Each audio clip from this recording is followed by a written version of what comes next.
Amém.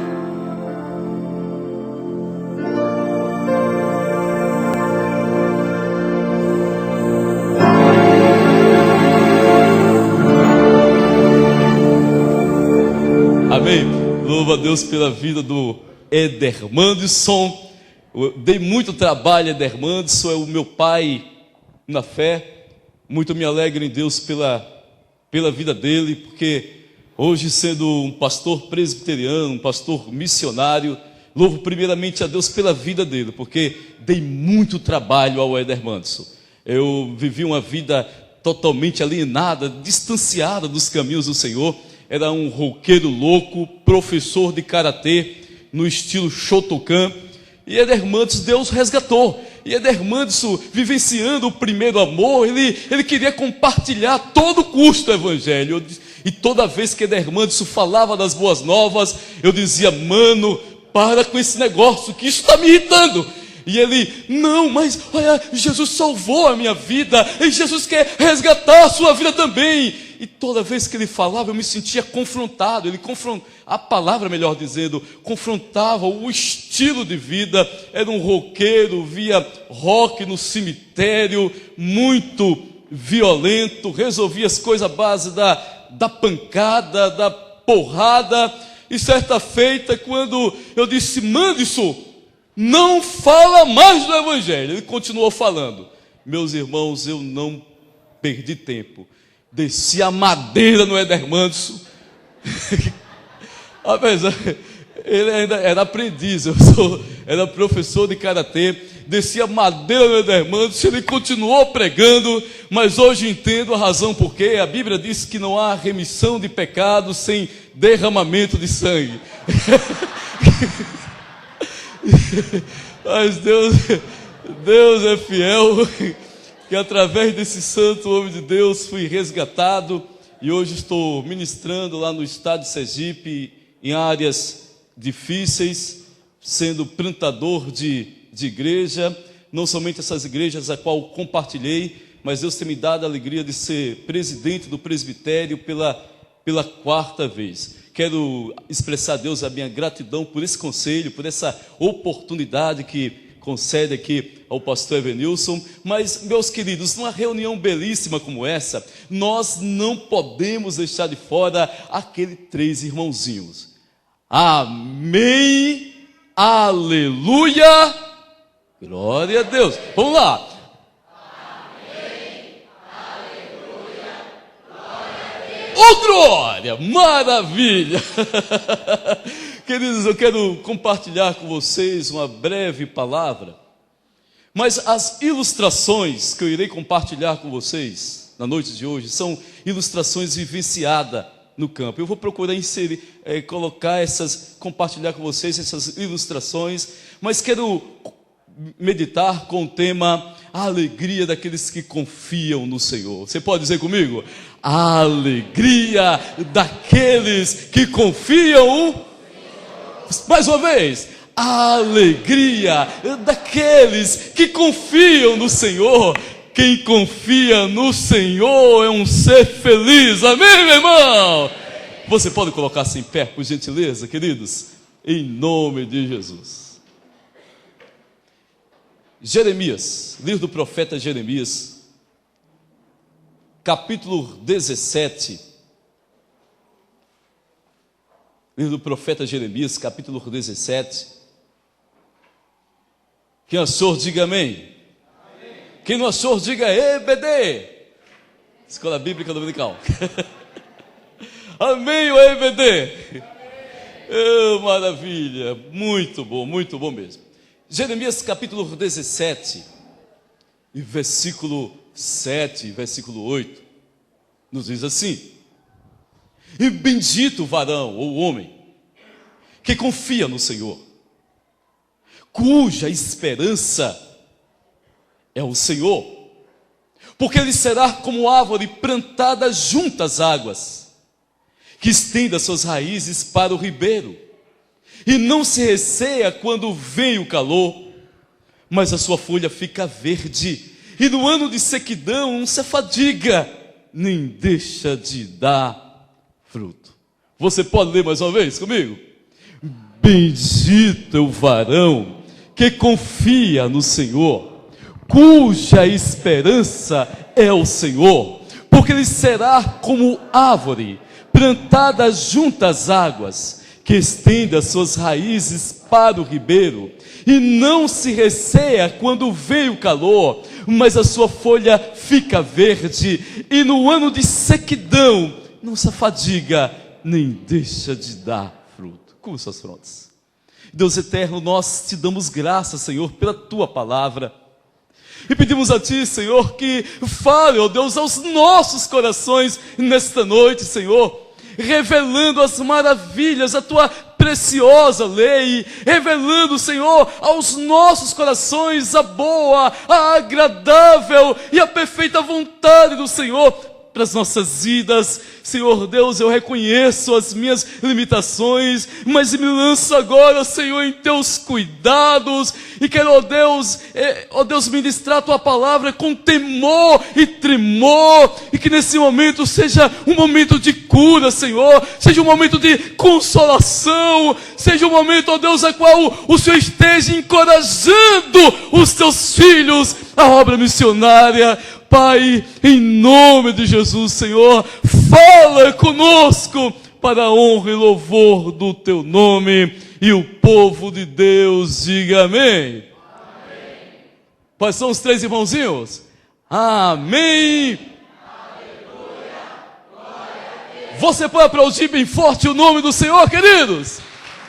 Ele é digno de honra, digno de louvor, digno de toda magnitude. Aleluia. Podem sentar, queridos. Podem sentar. Irmãos, eu quero introduzir esta palavra dizendo que Deus tem o melhor para você. Amém? Independente do que esteja acontecendo hoje, guarda no seu coração que Deus tem o melhor para você. Mesmo que você esteja, queridos, passando pelo pior momento, quem sabe, na sua vida, mesmo que você esteja perplexo, sem entender os porquês da vida, passando por lutas, por tribulações, por momentos difíceis, eu quero trazer a memória de vocês, aquilo que diz o apóstolo Paulo, que ele nos diz o seguinte: em tudo somos atribulados, mas não angustiados, perplexos, mas não desanimados, perseguidos, mas não desamparados, abatido, mas não destruído. E Paulo chega a afirmar que a nossa leve e momentânea tribulação vai produzir em nós eterno peso de glória acima de toda comparação. Você crê assim? Diga amém. Por isso eu quero dizer para você, meu irmão, que o mesmo sol que derrete a manteiga é o sol que endurece o barro. O mesmo martelo que quebra o vrido é o martelo que afia a têmpora da espada de um samurai. O mesmo vento que derruba os pardais é o vento que faz com que as águias voem acima das tempestades. O mesmo fogo que queima a palha e transforma em cinza é o fogo que purifica o ouro e deixa o ouro muito mais precioso. Por isso, meu irmão, independe de luta, de tribulação, confia em Deus, porque você vai provar o melhor. Amém? A palavra do Senhor nos diz que o choro pode fazer o quê? Durar uma noite, mas a alegria vem pela manhã. Bata no ombro do seu irmão, diga: meu irmão, confia em Deus. Diga: Deus está no controle. Diga: Deus está no controle, meu irmão. A alegria daqueles que confiam em quem? Mas me ajude. A alegria daqueles que confiam em Deus. Em primeiro lugar, meu irmão, o primeiro princípio que eu quero compartilhar com vocês é o seguinte: que quem confia em Deus é abençoado. O texto nos diz: bendito o homem. Quanto é necessário em todo o tempo colocarmos a nossa confiança no Deus eterno. E essa é a razão desse texto, porque eu vou compartilhar algo que eu já vivenciei no campo, nessa semana missionária. Quanto é necessário colocar confiança em Deus. Eu lembro-me de Jó. Jó era o homem mais rico do Oriente, que da noite para o dia tornou-se o mais pobre. A Bíblia nos diz que ele perdeu 3.000 camelos, 500 juntas de boi, 500 jumentas. Jó perdeu 7.000 ovelhas. Teve a tristeza de sepultar seus 10 filhos. Perdeu tudo de uma vez. Foi acometido de uma chaga maligna, da planta dos pés à cabeça. Nos diz a palavra que ele tinha que se coçar com caco a carne, e dele apodreceu.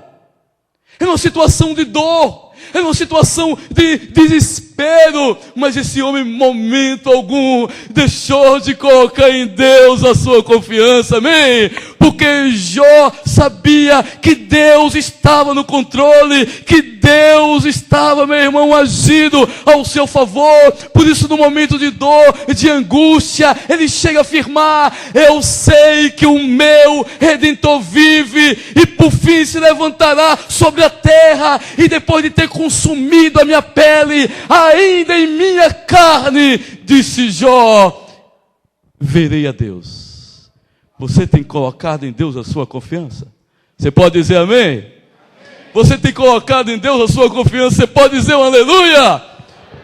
Coloque em Deus a sua confiança, meu irmão, porque mesmo que haja momentos que você perca o controle da situação, o meu Deus continua exercendo todo o controle, amém?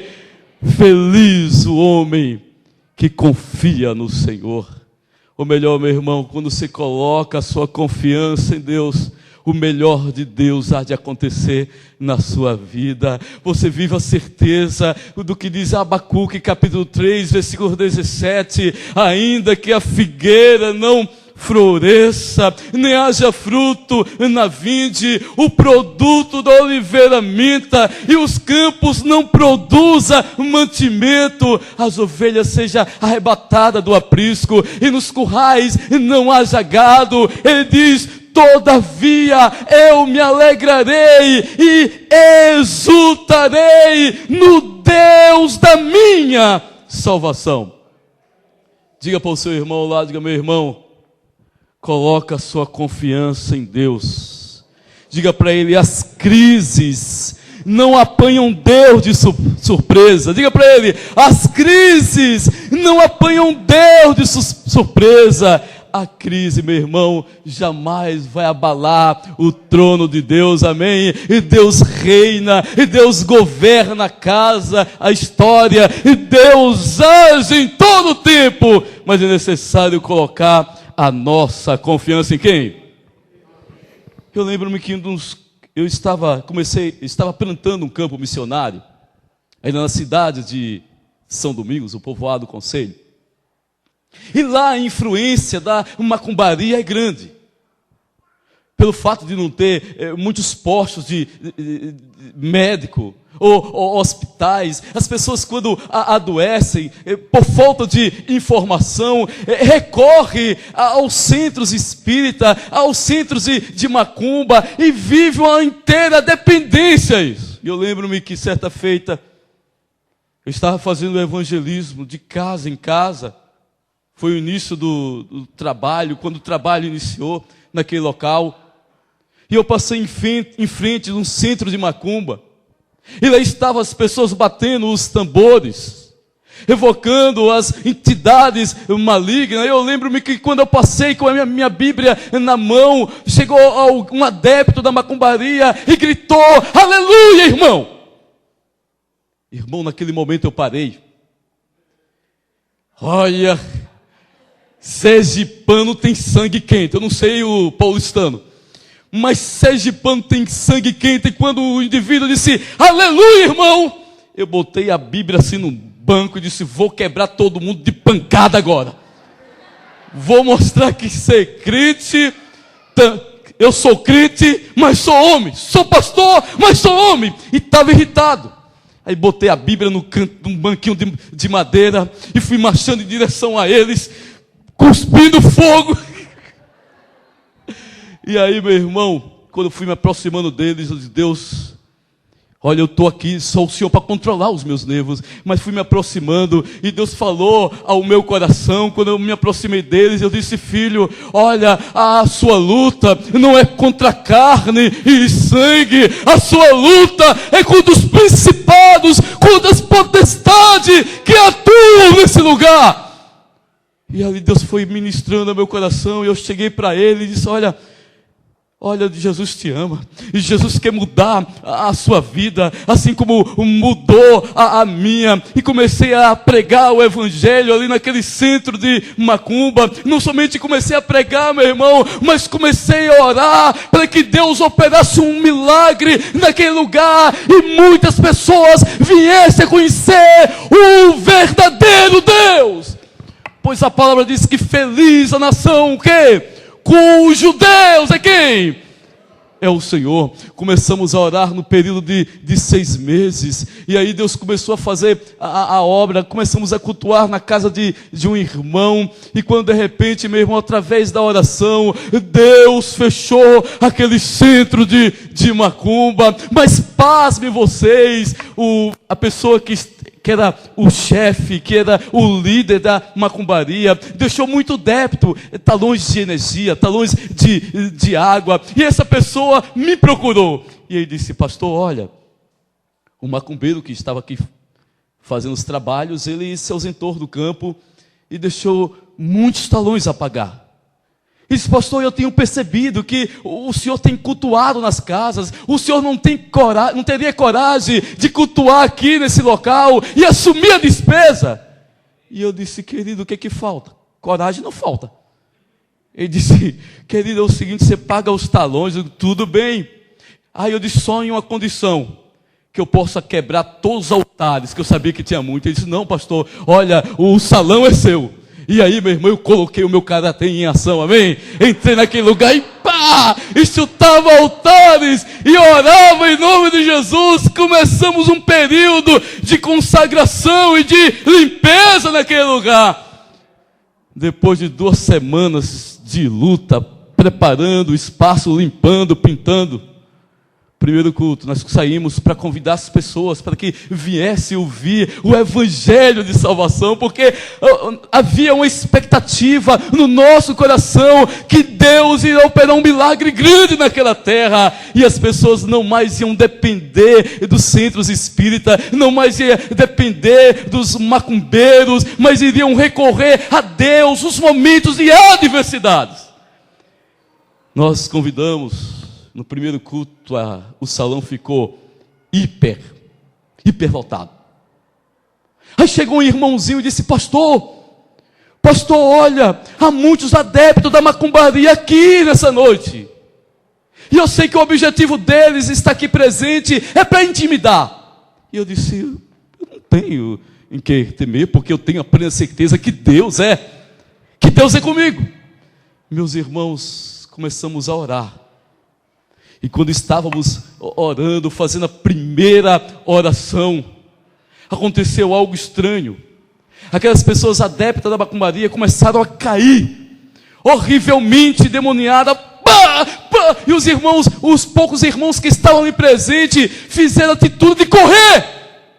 E eu gritei de lá: ei, crente, ninguém corre. Eles pararam assim. Eu disse: querido, se correr, o bicho pega, mas se orar, o bicho corre. Ora ao Senhor, meu irmão, aplauda o nome do Senhor, porque Deus é fiel, aleluia, amém. E sabe o que aconteceu, queridos? As pessoas que estavam ali, que outrora dependia dos guias, eles viram entidades, pessoas incorporadas com entidades malignas, de joelhos, sendo envergonhada em nome de Jesus. Sabe o que aconteceu? Deus plantou uma obra linda naquele lugar, uma igreja maravilhosa. Só o Senhor é Deus, amém? Feliz o homem que faz o quê? Quase não vi, querido. Diga, feliz é o homem que confia no Senhor. Coloca sua confiança em Deus, amém, meu irmão? Deus está no trono, Deus está agindo, e a palavra do Senhor nos diz que agindo Deus, quem é que pode impedir? Aleluia. Mas isso aconteceu porque foi necessário a igreja sair para fora, amém? Foi necessário a igreja, meu irmão, meus amados, cumprir o seu papel. Com isso eu quero dizer para vocês que evangelizar é uma obra imperativa, intransferível e inadiável. Você pode dizer isso para o seu irmão? Diga, meu irmão, evangelizar é uma obra imperativa, intransferível e inadiável. Jesus disse que os campos estão brancos, amém, meu irmão? Os campos estão brancos para a ceifa. Quantos creem nisso diz amém? Quantos creem nisso diz aleluia? Aplauda o nome do Senhor, meu irmão! Aleluia! Aleluia! Aí você disse, mas como é que pode convidar um pastor tão barulhento aqui para essa terra? Querido, olha, eu trabalho, eu estou ministrando numa região que as pessoas trabalham na lavoura. E você sabe que o trabalho braçal é o quê? Exige muito do corpo. Então, queridos, quando eles vão para a igreja, que sentam um pouco, dá logo vontade de dormir. Não é verdade? Mas o texto nos diz o seguinte: bem-aventurado o homem que não sejam tímidos, amém, amados? Bem-aventurado quem? E o que mais? Cuja esperança é quem? É o Senhor. Bem-aventurado o homem que confia no Senhor e cuja esperança é o Senhor. Esperança, meu irmão, é a perseverante confiança no futuro. Esperança é contar com. A nossa esperança não está no socorro humano, amém? A nossa esperança está em quem? Em Deus. E esperar em Deus, queridos, é acreditar que o relógio da providência divina não atrasa e nem adianta. Deus sempre age na hora certa. Colocar a esperança em Deus é esperar nele. Não importa quanto tempo vai durar, não importa quantos anos vai demorar para que haja a bênção, para que haja a intervenção, para que haja a salvação dos meus familiares, mas se eu coloco a minha esperança em Deus, eu creio que no tempo de Deus, a bênção vai chegar na minha vida. Amém, meu irmão? A palavra do Senhor nos diz que ainda que sejamos o quê? Ainda que sejamos infiéis, o Senhor todavia permanece fiel, porque, queridos, Ele não pode negar a si mesmo. Colocar a esperança em Deus é acreditar que mesmo em meio às lutas, mesmo em meio às adversidades, mesmo em meio ao sofrimento, Deus sempre vai agir.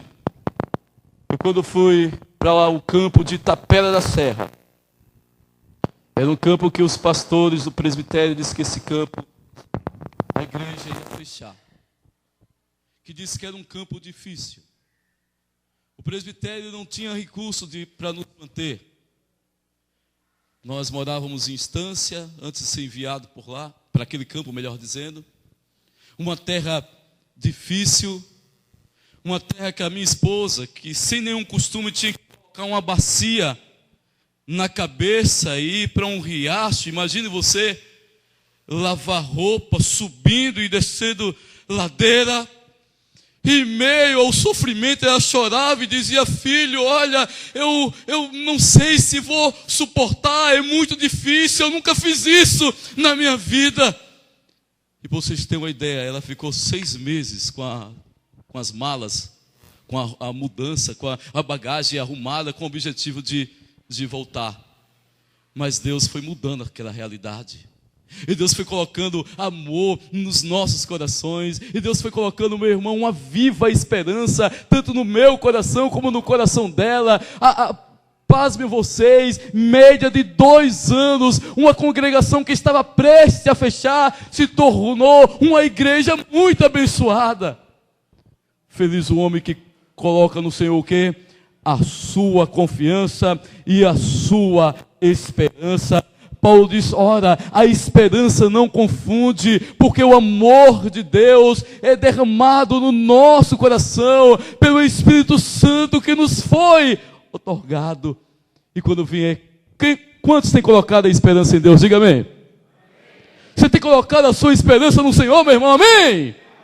Então, meu irmão, quando vier as lutas, quando vier a adversidade, você que tem colocado a sua esperança no Senhor, você pode dizer, olha, a minha esperança é que o meu Redentor vive e por fim se levantará. Você pode até dizer no momento de adversidade, a minha esperança está num Deus que é refúgio e fortaleza. A minha esperança está na certeza que o anjo do Senhor acampa ao meu redor e me livra do mal.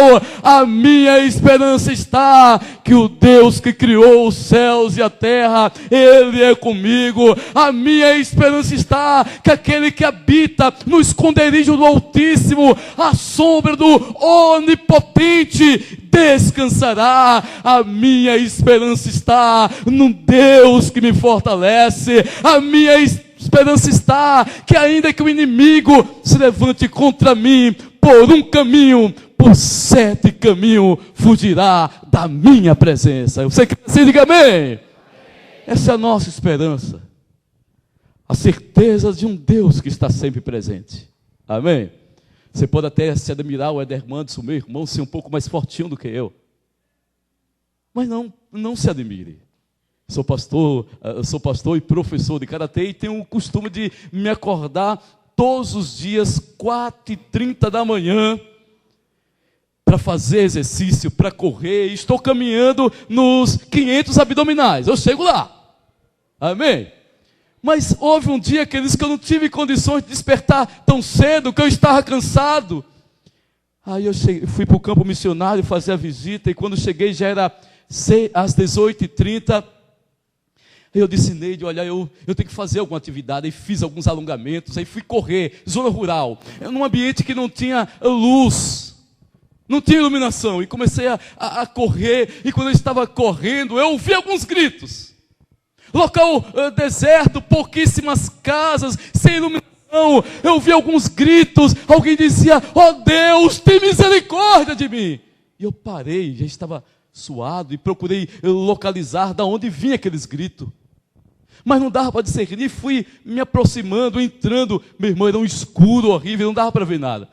E quando de repente eu vejo uma garota de aproximadamente com candeeiro, com gás, não sei se vocês conhecem, um candeeiro.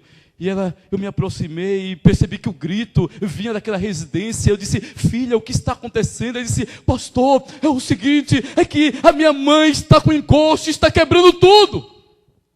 Eu disse, misericórdia, eu queria descansar. Que coisa. Aí eu disse, tudo bem, onde está a sua mãe? Eu disse, olha, pastor, está lá no quintal. Meu irmão, aí eu corri até o quintal e vi um sofrimento, a mulher horrivelmente endemoniada, quebrando tudo. E eu me aproximei. E quando fui me aproximando, eu digo, eu vou exercer logo o nome de Jesus. Eu sei, ele disse comigo, eu sei que há poder nesse nome. Aí eu disse, levantei as mãos e disse, olha, em nome de Jesus, sai desse corpo. Aí sabe o que aconteceu? A pessoa que está endemoniada saiu correndo, se distanciando de mim. Eu disse, que maravilha, eu vou correr atrás. Aí, irmão, aí quando eu corri atrás para continuar ministrando, eu vejo que aquele ser estava voltando com uma tora de madeira, assim, e vinha numa fúria. Eu disse, meu Deus, os cabelos. Tem alguém com o cabelinho arrepiado aqui? Eu acho que o meu ficou muito mais arrepiado que ele. Aí vinha assim com tanta violência.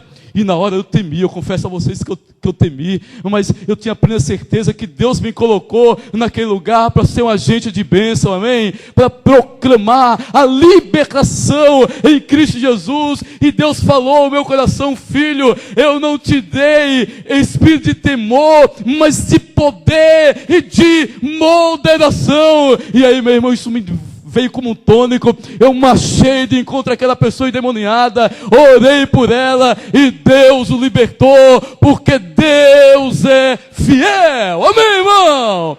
Aplauda o nome do Senhor, meu irmão, porque Deus está aqui e agindo Ele, ninguém pode impedir. Aleluia.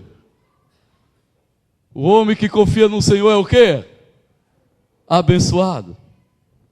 Que confia no Senhor e cuja a esperança é o Senhor.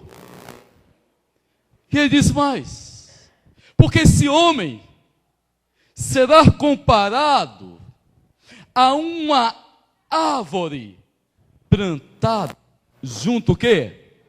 Às águas, que estende as suas raízes para onde? Para o ribeiro. Ou melhor, meu irmão, quem confia no Senhor, quem põe no Senhor a sua esperança, essa pessoa, meu irmão, é comparada a uma árvore forte, amém? A uma árvore que tem vida, a uma árvore renovada, ou melhor, sempre vai estar provando da vida abundante do Senhor Jesus, porque as suas raízes estão onde? Estendida para o ribeiro, sempre extraindo, queridos, o necessário. E Jesus disse: se alguém tem sede, venha a mim e beba, e quem crê em mim, como diz as Escrituras, no seu interior fluirão rios de água viva. Coisa boa é confiar no Senhor e viver na dependência de Deus em todo o tempo. No tempo de sequidão, no ano de sequidão, diz o texto, não se afadiga e nem deixa de dar frutos. Em meio às lutas, Deus te chama para ser produtivo. Amém? Estou já finalizando. Eu sei que aqui a gente precisa ter o cuidado. Já tem o segundo culto. Em meio às lutas, Deus te chama para ser o quê? Produtivo. No ano de 2001, eu passei por um deserto. Foi uma das fases mais difíceis na minha vida ministerial. A minha esposa, o meu efeito especial, que eu já compartilhei com vocês. Ela começou a sentir algumas dores em um do seio. E começou a reclamar e dizia: filho, olha eu estou sentindo algumas dores, e essas dores têm me inquietado, me incomodado. Eu dizia: não, amor, olha, isso vai passar. Isso é coisa da sua mente. E aí, meu irmão, envolvido na obra missionária, as igrejas crescendo, o presbitério sendo muito abençoado pelos trabalhos. E ela disse: não, filho, ela foi compartilhando: olha, as dores estão aumentando. Resolvi levar a Neide ao médico. E ela estava com câncer em um dos seios. E quando o médico, depois de fazer uma bateria de exames, disse assim: olha, sua esposa está com câncer. Eu fiquei perplexo, não sabia o que fazer. Não sabia qual decisão tomar. E lembro-me que havia momentos de madrugada, à noite, que ela despertava com a mão no seio, dizendo: filho, está doendo.